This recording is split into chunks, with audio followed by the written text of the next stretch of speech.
श्री स्वामी समर्थ मैत्रिणींनो, आणि आता येत आहे नवरात्र. तर नवरात्र 2025 मध्ये कोणकोणते साड्यांचे कलर आहेत 9 दिवसामध्ये, कोणत्या दिवशी कोणती साडी नेसायची ते पाहूया. सगळ्यात आधी पहिल्या दिवशी येतो तो पांढरा कलर, त्यानंतर दुसऱ्या दिवशी येतो तो लाल कलर, त्यानंतर तिसऱ्या दिवशी येतो तो निळा कलर आणि चौथ्या दिवशी येतो तो पिवळा कलर. पिवळा कलर पण खूप छान वाटतो बघा. त्यानंतर 5व्या दिवशी येतो हिरवा कलर, 6व्या दिवशी येतो ग्रे कलर म्हणजे राखाडी कलर आणि 7व्या दिवशी येतो केसरी कलर, 8व्या दिवशी येतो मोरपंखी कलर आणि 9व्या दिवशी येतो गुलाबी कलर, जो सगळ्यांचा आवडता असतो. आता तुम्ही म्हणाल की हा व्हिडिओ एवढ्या लवकर का शेअर करत आहे, तर कसं असतं बघा, सगळ्यांच्याकडेच आता भरपूर साड्या असतात, पण एखाद्या कलरची जर आपल्याकडे साडी नसेल तर आपण ती घेऊन ठेवू शकतो, तयारी करू शकतो आपण आधीच. त्यामुळे 9 दिवस 9 कलरच्या आपल्याला साड्या नेसण्यासाठी म्हणजे मदत होईल, त्यासाठी मी हा व्हिडिओ तुमच्यासोबत आधीच शेअर करत आहे.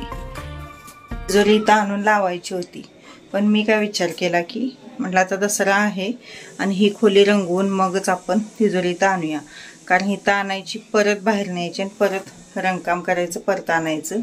त्याच्यापेक्षा यांना म्हटलं थोडे दिवस ती राहून दे आणि ही खोली रंगवूया आणि मगच तिजोरी आपण इथं आणून ठेवूया असा विचार केला. आणि त्यामुळे मी तिजोरी इथं आणून लावलेलं नाही आहे.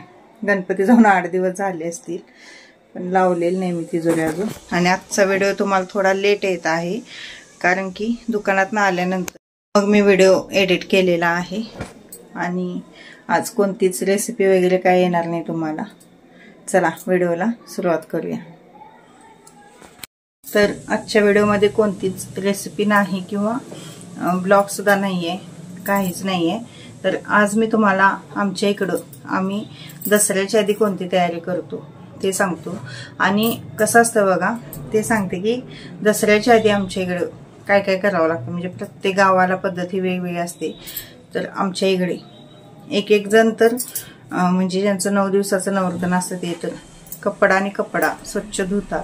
सगळं आमच्या घरातलं काना आणि कोपरा सगळा स्वच्छ करावा लागतो. घरातलंच नाही तर बाहेरचं सुद्धा, घराच्या बाहेर आपलं जे अंगण वगैरे असतं ते सुद्धा सगळं काना आणि कोपरा स्वच्छ करावा लागतो, रंगवून घ्यावं लागतं. आता कसं झालेलं आहे तर आपल्या याची सिमेंट कॉन्क्रीटची घरं झालेली आहेत, त्यामुळं आता म्हणजे कोण वर्षाला रंगवत नाही. पण आधीची जी जुनी घरं होती ती वर्षाला रंगवायला लागत होती आणि आधीची लोक रंगवत पण होती. आता मी पण बघणार आहे यावर्षी रंगवून काढण्या, कारण 2 वर्ष झाली मी पण रंगवलेलं नाही. रंगवले की घरात जरा फिरायला वगैरे फ्रेश वाटतं. आता मी तर सगळं आता ही खोली रंगवून घेणार. मग ह्या खोलीत बाहेरचा सगळा पसारा ठेवायला येतोय, मग बाहेरची खोली रंगवायची. त्यानंतर मग कसं होतं, ती खोली बाहेरची रंगवून झाली की स्वयंपाकघरातला पसारा बाहेरच्या खोलीत आणि इथं दोन्हीकडे ठेवला की मग स्वयंपाकघर रंगवून घ्यायचं. एक दिवस स्वयंपाकघराला जास्त वेळ लागतो, कारण की कसं होतं इथं पसारा जास्त असतो. ह्या 2 खोल्यांना जास्त वेळ लागत नाही, पण त्या खोलीत कसं होतं एक दिवशी रंगवावं लागतं.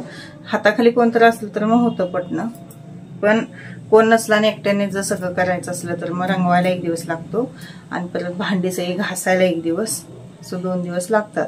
आणि मग घट बसायच्या आदल्या दिवशी सगळ्या फरशा वगैरे स्वच्छ पुसून काढायच्या, दरवाजे सगळे पुसून काढायचे, आपले देवघर स्वच्छ सगळं पुसून काढायचं.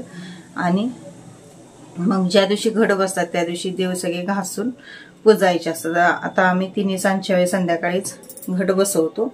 आमच्याकडे 9 दिवसाचे घट बसवतात. एकेकांच्याकडे कमी दिवसाचे पण असतात. आमच्याकडे वाळला घट पण असतो आणि ओला घट पण असतो. म्हणजे नुसता वाळलं धान्य ठेवतात पत्रावळीमध्ये आणि त्याच्यावर घट बसवतात.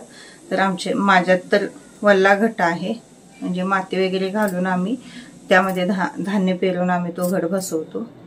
आणि ते 5 प्रकारचे धान्य असतात. ती धान्य त्यामध्ये मिक्स करून 5 प्रकारचे 7 प्रकारचे धान्य आपण मिक्स करायचे असतात आणि ती त्या घटामध्ये घालायचे असतात. अशा पद्धतीने घट आमच्या इकडे बसवतात. आणि माती शेतातली आणायची, वाळवायची, ती व्यवस्थित चाळून वगैरे ठेवायची. असं सगळी आधी आमच्यात तयारी करून ठेवावी लागते. आणि स्वच्छतेचं म्हटलं तर सगळं स्वच्छ करावं लागतं आमच्यात, काही ठेवून चालत नाही. कमीत कमी स्वच्छता करायलाच 10-12 दिवस जातात. आता चालूच करायला पाहिजे लगेच आता सगळं स्वच्छ करायला. तेव्हा कुठं तर म्हणजे ते देव वसूसपर्यंत होतात. आता एक जण 9 दिवस उपवास करतात. मी तर बसता उठता करते, म्हणजे ज्या दिवशी घट बसतात त्या दिवशी उपवास करायचा आणि घट बसल्यानंतर संध्याकाळी सोडला तर चालतो. आणि परत उठत्याल्या दिवशी मग आदल्या दिवशी धरायचा आणि दुसऱ्या दिवशी सोडायचा. असं बसता उठता करते. एक जण सकाळी दिवसभर उपवास धरतात, संध्याकाळी जेवतात. एक जण नुसता फळं खाऊन करतात. आता माझ्या बहिणीच्या इकडे दोडका भात खाऊन नवर्तन करतात. नुसता 9 दिवस दोडका आणि भातच त्यांच्याकडे खातात. असं पण नवर्तन करतात. म्हणजे प्रत्येक भागाला. आता खेडेगावात शक्यतो मंदिरातच सगळे मिळून राहतात बघा. जे नवर्तन बसलेले लोक असतात ती मंदिरातच बसतात. मग तिथं वाचन परत आरती वगैरे सगळं करत असतात. असं खेडेगावात चालतं. सिटी लेवलला कसं सगळ्यांना कामाला वगैरे आणि कामाला जाणाऱ्या लोकांचं अवघड होतं, लक्षात ठेवा.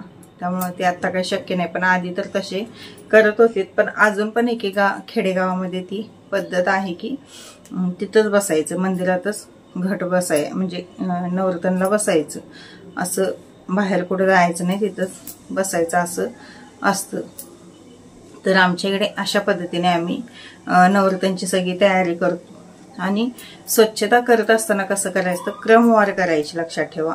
कारण की एकदमच सगळं काढलं आणि ते पसारा बघून मग डोकं फिरतं आपलं. त्यामुळे काढत असताना एकदम असं क्रमवार काढायचं. आज आता ही खोली काढली, उद्याला ती खोली काढायची.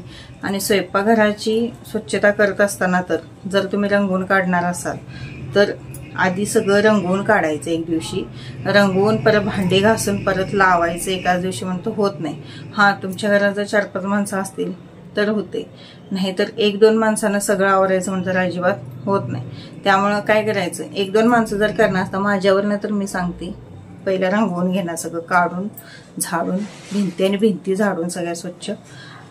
दसऱ्याचा हा एक फायदा होतो बघा, कान आणि कोपरा घराचा स्वच्छ होतो. इतर वेळी आपण करावं म्हटलं तरी होत नाही, पण दसऱ्याच्या वेळी एक आणि एक वस्तू सगळी खाली येते, परत वर लावली जाते. त्यामुळे तो एक फायदा असतो की घर सगळं स्वच्छ होतं, खूप छान वाटतं. 10-12 दिवस तर म्हणजे मस्त वाटतं आणि देव बसल्यावर तर एकदम प्रसन्नच वाटतं. म्हणून तो एक फायदा असतो. वर्षभर मग ते परत कुठं म्हणजे काना कोपरा हात लागत नाही. करतो आपण स्वच्छता पण वरवरचीच होते. असं काना कोपऱ्यात जाऊन आपली स्वच्छता होत नाही. रंगवायचं म्हणतर कसं होतं, सगळं काढलं बाहेर जातं आणि भिंती वगैरे सगळ्या म्हणजे झाडून रंगवून खूप छान घर एकदम मस्त होतं. त्यामुळं तो एक फायदा असतो रंगवल्याचा. मी तर 1 वर्षी सगळं रंगवलं. अगदी मंदिराचे जे खांब आहेत ते सुद्धा रंगवले, दरवाजाच्या चौकटी दरवाजा सगळं रंगवून घेतलेलं. खूप छान वाटायला तर घरात सगळं असं नवीन नवीन वाटायला आलेलं. बघूया आता ह्या वर्षी कसं जमल तसं करायचं असं ठरवलेलं आहे. जे काय म्हणजे स्वच्छतेचं करेन, रंगवीन ते तुमच्यासोबत नक्की शेअर करेन मी कसं करते काय करते ते. कलर आता आम्ही आणतो तर आता माझ्या 3 खोल्यात वेगवेगळा कलर आहे, बघू शकता तुम्ही. ह्या खोलीला लव्हेंडर आहे, बाहेरच्या खोलीला फेंट गुलाबी आहे आणि इथं पिस्ता कलर आहे. त्यामुळे 3 खोल्यासने वेगवेगळा कलर आहे, वेगवेगळं. आणि मी ते शेडचं जे हे असतं बघा, कलरचे जे शेडचं आकडे असतात ते अंक असतो त्याचा, तर प्रत्येक खोलीत मी लिहून ठेवलेला आहे किती आहे. म्हणजे तेवढं तो अंक सांगितलाय बरोबर तो कलर त्यांनी तयार करून देतात. जास्त म्हणजे कलर असं दाखवा लागत नाही की हेच ते म्हणून, म्हणजे बदल होत नाही कलर.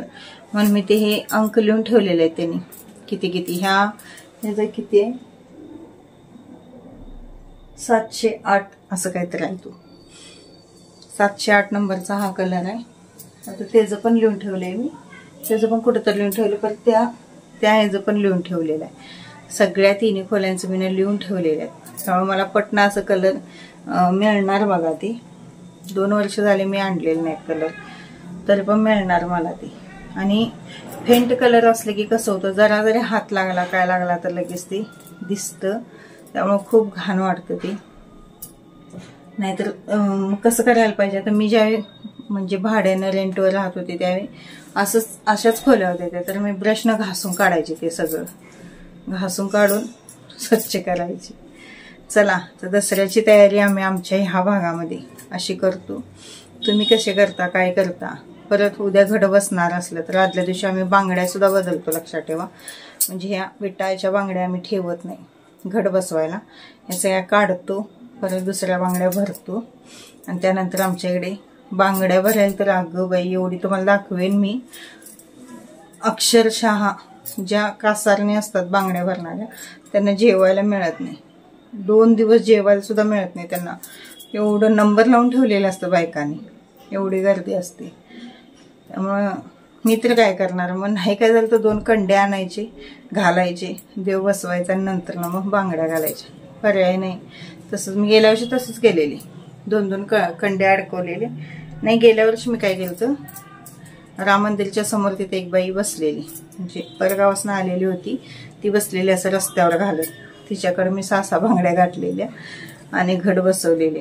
पर्याय नाही, कारण एक तर दुकानात काम असतं आणि ते लाईनीत कवा बसायचं नंबरात बायकांच्या. त्याच्यापेक्षा म्हटलं 6 बांगड्या घातल्या कशा तर म्हटलं मोठ्या मोठ्याच घाला चालतात. मग तिने थोड्या मोठ्या मोठ्याच घातल्या, चालवलं थोडे दिवस आणि परत मग नंतर दिवाळीला मी घालून आले बांगड्या. चला, व्हिडिओ कसा वाटतो, काय वाटतं ते कमेंटद्वारे मला नक्की कळवा. आजचा व्हिडिओ थोडा लेट येत आहे तुम्हाला, कारण की दुकानात जाऊन आल्यामुळे थोडा वेळ झालेला आहे. कसा वाटतो, काय वाटतो ते कमेंटद्वारे नक्की कळवा. व्हिडिओ आवडत असतील तर प्लीज चॅनलला सबस्क्राईब करा. व्हिडिओला लाईक, शेअर आणि कमेंट करायला विसरू नका. लाईक आणि कमेंट करत जावा, कारण तुमच्या लाईक कमेंट माझ्यासाठी खूप महत्त्वाचे आहेत. चला तर भेटूया उद्याच्या व्हिडिओमध्ये. तोपर्यंत धन्यवाद. श्री स्वामी समर्थ.